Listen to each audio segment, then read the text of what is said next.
โอเคค่ะบอกว่าวันนี้ได้คุยกับพี่ฮวดเรื่องชายแดนบอกว่าก็เข้าใจตรงกันว่าทั้งท่านฮุนเซนทั้งอิงก็อยากให้สองประเทศสงบสุขค่ะមិញគាត់បានទៅជែកជាមួយខ្ញុំបាទនៅសន្តាគារហើយបានឯកភាពគ្នាដោយអ្វីដែលពុកបានប្រាប់ថាចង់បានសន្តិភាពស្ថិរភាពប្រទេសទាំងពីរពុកបាទบอกว่าไม่อยากให้อังโคไปฟังคนที่เป็นฝั่งตรงข้ามกับเราเพราะว่าพอไปฟังฝั่งตรงข้ามอย่างพวกแม่ทัพภาค2เนี่ยค่ะเป็นคนของฝั่งตรงข้ามหมดเลยซึ่งพอไปฟังนั้นเสร็จก็ไม่อยากให้ท่านรู้สึกไม่ชอบใจหรือโกรธเพราะจริงๆแล้วไม่ใช่ความตั้งใจของเราเลยค่ะគាត់ថាសូមអនុញ្ញាតពីពុកថាពុកកុំឲ្យស្ដាប់សម្ដីមេតបភូមិភាគ2ហ្នឹងក៏វាជាអ្នកដែលប្រឆាំងជាមួយនឹងរដ្ឋាភិបាលថៃដែរវាជាសត្រូវដែរដល់ពុកស្ដាប់វាតែអញ្ចឹងទៅអាចធ្វើឲ្យអារម្មណ៍ពុកខឹងបាទ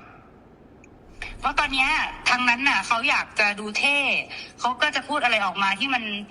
นไม่เป็นประโยชน์ต่อประเทศชาติค่ะแต่ว่าจริงๆที่เราต้องการเนี่ยคือต้องการความสงบสุขให้เกิดขึ้นเหมือนตอนก่อนที่จะปะทะกันตรงชายแดนนะคะមេតបភូមិភាគហ្នឹងវានិយាយចង់ឲ្យលយខ្លួនវា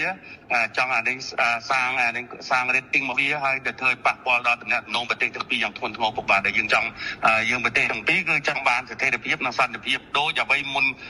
ព្រឹត្តិការណ៍កើតឡើងពុកបាទบอกว่าให้ท่านฮุนเซนเห็นใจหลานหน่อยเพราะว่าตอนนี้คนในประเทศไทยเขาไล่เราไปเป็นนายกที่เขมรหมดแล้วគាត់ថាគាត់សូមអនុញ្ញាតពុកថាអាណិតក្មួយផងឥឡូវនេះថៃប្រជាជនថៃភាគច្រើនបានដេញហើយដេញក្មួយថាទៅនៅស្រុកខ្មែរទៅព្រោះជានាយករដ្ឋមន្ត្រីខ្មែរពុកបាទประเด็นที่2ครับเป็นประเด็นที่ต่อเนื่องกันนะครับเป็นเรื่องการปิดด่านนายกของไทยใช้คำว่าท่านอยากได้อะไรก็ให้ท่านบอกมาได้เลยเดี๋ยวจัดการให้นะครับและการสนทนาสุดท้ายก็วกไปที่เรื่องของทหารปิดด่านอีกครั้งครับบอกว่าจริงๆแล้วถ้าท่านอยากได้อะไรก็ให้ท่านบอกมาได้เลยค่ะเดี๋ยวจะดูจัดการให้អញ្ចឹងបើពុកចង់បានអ្វីពុកអាចមានប្រសាសន៍ទៅគាត់នឹងរៀបចំធ្វើការងារនឹងបន្តជូនពុកតែម្ដងឥឡូវបញ្ហាដែលខាងនេះចង់បានគឺធ្វើម៉េចឲ្យនៅច្រកព្រំដែនទាំងអស់ត្រូវបើកឡើងវិញជាប្រក្រតីអាហ្នឹងគឺថាការចង់បានខាងនេះគឺតែប៉ុណ្ណឹងនឹងជំហានទី1ขั้นตอนที่1อยากให้ชายแดนเปิดปกติเหมือนก่อนเกิดเหตุครับ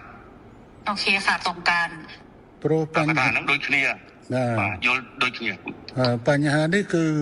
ខាងកម្ពុជាជាអ្នកដើរក្រោយទេតើតែខាងថៃបិទដែងដកយកបំរាមដែងបិទព្រំដែនបិទច្រកព្រំដែននេះចេញជាមុនបានកម្ពុជាចាប់ផ្ដើមអនុវត្តតាមក្រោយจริงๆเหตุการณ์เรื่องปิดชายแดนเนี่ยฝ่ายไทยเป็นคนเริ่มก่อนฉะนั้นถ้าฝ่ายไทยเนี่ยถอนคำสั่งกัมพูชาก็ตามเลยเปิดปกติហើយរឿងនេះគឺកម្ពុជាមិនអាចធ្វើឲ្យមុនបានទេដោយសារកម្ពុជាបានខកចិត្តម្ដងហើយដោយសារកែសម្រួលកម្លាំងនៅមុំ3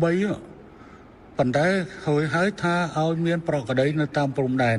ប៉ុន្តែទីចុងបំផុតបែរជាខាងយោធាថៃនៅតែផ្កើន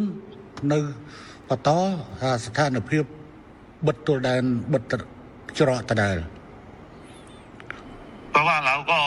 ก็มีความผิดหวังเรื่องนึงแล้วที่การมีปัญหากันที่ช่องบกเราก็พยายามตามที่ฝ่ายไทยต้องการแล้วก็การต้องการนี่เราก็บอกว่าโอเคนั้นเราก็ทำตามนะแต่ว่าขอให้สถานการณ์เข้าภาวะปกติแต่ว่าเราถอยแล้วเราถอนแล้วเราปรับกำลังแล้วแต่ฝั่งไทยยังเอาเรื่องด่านเนี่ยมากดดันอีกประเด็นที่3ค่ะนายกต้องการให้มีการแสดงจุดยืนร่วมกันระหว่างผู้นำทั้ง2ประเทศว่าการเปิดด่านให้กลับมาเป็นปกตินั้นเป็นการตกลงร่วมกันของผู้นำทั้ง2ฝ่ายนะคะโดยนายกให้เหตุผลว่าจะต้องเป็นการแสดงจุดยืนร่วมกันไม่อย่างนั้นอาจจะถูกมองถูกครหาได้ว่ายอมหมดค่ะคือตอน เนี้ยพี่หวดคือรัฐบาลโดนโจมตีหนักมากนะคะ เพราะว่าพอตอนที่ท่านสมเด็จออกมาพูดกับท่านฮุนมาเนตอะที่บอกว่าจะตัดน้ำตัดไฟอะไรเงี้ยค่ะคืออันนั้นต้องขอโทษด้วยเพราะจริงๆอะต่างประเทศอะเขาแค่รายงานขั้นตอนว่าถ้าเกิดเหตุการณ์ต่อไปประเทศไทยจะทำยังไงคือเหมือนอธิบายขั้นตอนให้ฟังไม่ได้บอกว่าจะทำแต่ตอนนี้เหมือนกับเริ่มตัดหนังตัดละครคือทำทุกอย่างหมดแล้วเนี่ยจริงๆน่าจะให้มันโอเคทั้งสองฝ่ายค่ะเหมือนเราต้องพูดพร้อมกันว่าเราตกลงร่วมกันแล้วรัฐบาลคุยร่วมกันแล้วว่าจะเปิดทุกอย่างให้กลับมาเป็นปกติได้เหมือนว่าจะเอาเป็นอิงกับคุณมาเน็ตก็ได้หรือยังไงก็ได้เนี่ยเหมือนกับว่าเราได้คุยร่วมกัน แล้วก็ทั้งสองฝ่ายเนี่ยอยากให้กลับมาเป็นเหตุการณ์ปกติแบบนี้ค่ะมันก็จะโพสใช่ไหมนายกอิงอยากให้โพสใช่ไหมให้นายกโพสว่าผู้นำสองได้คุยกันแล้วอยากให้ใช่จะโพสจะยังไงก็ได้แล้วให้ท่านคุณจะแนะนำก็ได้ค่ะแต่ว่าเหมือนกับว่ามันต้องเป็นการตกลงร่วมกันนะพี่พวดเพราะว่าตอนนี้อิงกำลังโดนหนักมากเลยครับก็ถ้าอะไรนั่งสถานการณ์ไทยนั่นคือไฟกลางประเทศให้ขนมจำนวนมวยก็สมัครไปโตปีปกได้แต่เนี่ยน้องเปียกสงการบอตี้เนี่ยยืนกัดเพลิงจากอินเทอร์เน็ตเนาะนั่นคือทางอยู่ที่ยังมีนักตบหายการ์ดเชียร์นอเบียนปัญหาจำนวนมวยจำนวนปีจำนวนใบดังนั้นดังยัยถ้าเธอปากป้อนแล้วก็กดสมตัวพ่อหรือน้องอเบียนในขนมกำเนิดแต่เธอเบียบนังเตะปัญหาเลยที่กดถักกดสมบอปุ๊บฐานกดพ่อแล้วนึกน้องบัตรกูไฟกดเหมือนเต้นกดจองเอาปุ๊บหรือก็ปุ๊บนายนอมสำนักจะไปได้โดยจะกอดฐานแล้วเมลองตัวปีบ้านนี่ยัยเนี่ยให้จะจองเอาเธอสมรู้สกิปก้าเอาบ้านมุ่นแต่เมียนปฏิทิการเนาะเอาปรากฏได้หลังไว้หนังใบได้ซอกปฏิทินปีปกบาทปันแต่ข้างในจองบ้านนะจองปันแต่ข้างนอกอัดผมเธอข้างนอกเนี่ยข้างในมันเหมือนเนี่ยบัดตัวแดนเต้ข้างไทยเนี่ยบัดตัวแดนให้ได้บ้านข้างนอกมันเปิดบักให้เขาจำใบทรงชมที่นั่งการนาตการเอาสมรู้คือ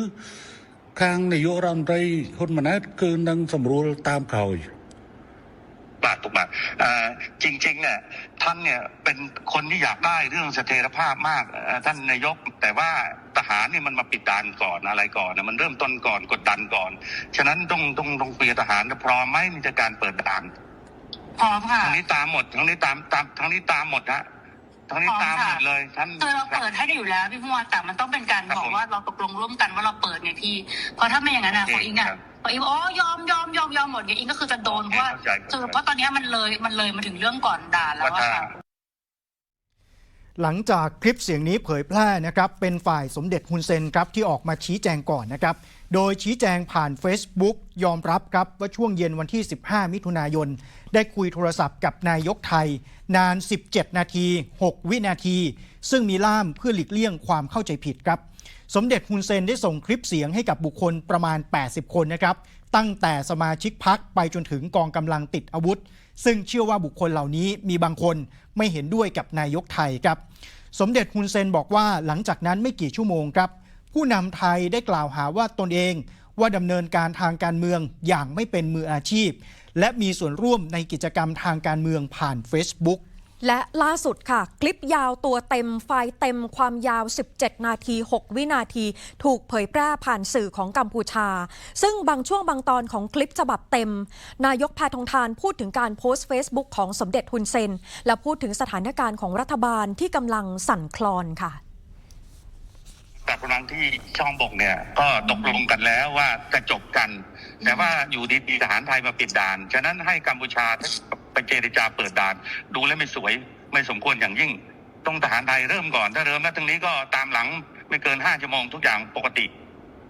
ท่านลูกผู้ชายท่านจะเป็นลูกเดี๋ยวจะลองคุยกับทางกลาโหมดูค่ะแต่ว่าจริงๆแล้วเนี่ยตอนที่คุยพี่ว่าลองพูดด้วยละกันว่าจริงๆแล้วถ้าท่านฮุนเซนอยากได้อะไรให้บอกจะได้คุยกันได้ตกลงกันได้ค่ะเพราะว่าบางทีที่ท่านโพสต์ Facebook ออกมาคืออิงตอนนี้ก็คือรัฐบาลสั่นคลอนที่สุดแล้วค่ะตั้งแต่อิงเป็นนายกมาก็คือเรื่องกัมพูชานี่แหละซึ่งอิงไม่ออกมาตอบโต้อะไรทั้งสิ้นเพราะอิงก็รักแล้วก็เคารพท่านเพราะฉะนั้นเนี่ยจริงๆแล้วถ้าจะเอาอะไรจริงๆให้บอกอิงได้เลยยกหูบอกก็ได้ไม่อันไหนไม่เป็นข่าวก็คือไม่เป็นข่าวอันนั้นที่หลุดไปมันหลุดเพราะสื่อเพราะไม่ได้คุยกับอิงแค่2คนมันคุยกันเป็นกลุ่มนะพี่มันเลยหลุดนะแต่ถ้ามันคุยกับอิง2คนมันไม่มีหลุดอยู่แล้วทีนี้เนี่ยก็ไม่อยากให้แบบมันเกิดเรื่องแบบนี้แต่นี่อิงจะไปคุยกับกลาโหมเนาะเพราะว่าอิงรู้ว่าถ้าสมมติว่าเขาพูดว่าของไทยปิดก่อนอะไรเงี้ยเดี๋ยวเราก็จะไปคุยกับกลาโหมว่ายังไงแต่ถ้ามันเวิร์กไงก็เดี๋ยวจะส่งบอกพี่ฮวดว่ามันได้เรียบร้อยไหม นะคะ ครับ เพราะจริงๆเนี่ยคนมันไม่หวังดีกับเราทั้งคู่มันก็แบบมันก็ดูแบบเหมือนเรากับเขาก็คือทะเลาะกันเองอะทำให้แบบเหมือนจริงๆแล้วต้องให้คนรุ่นใหม่มันต้องไม่มีสงครามอะพี่คนรุ่นใหม่มีสงครามไปมันก็เสีย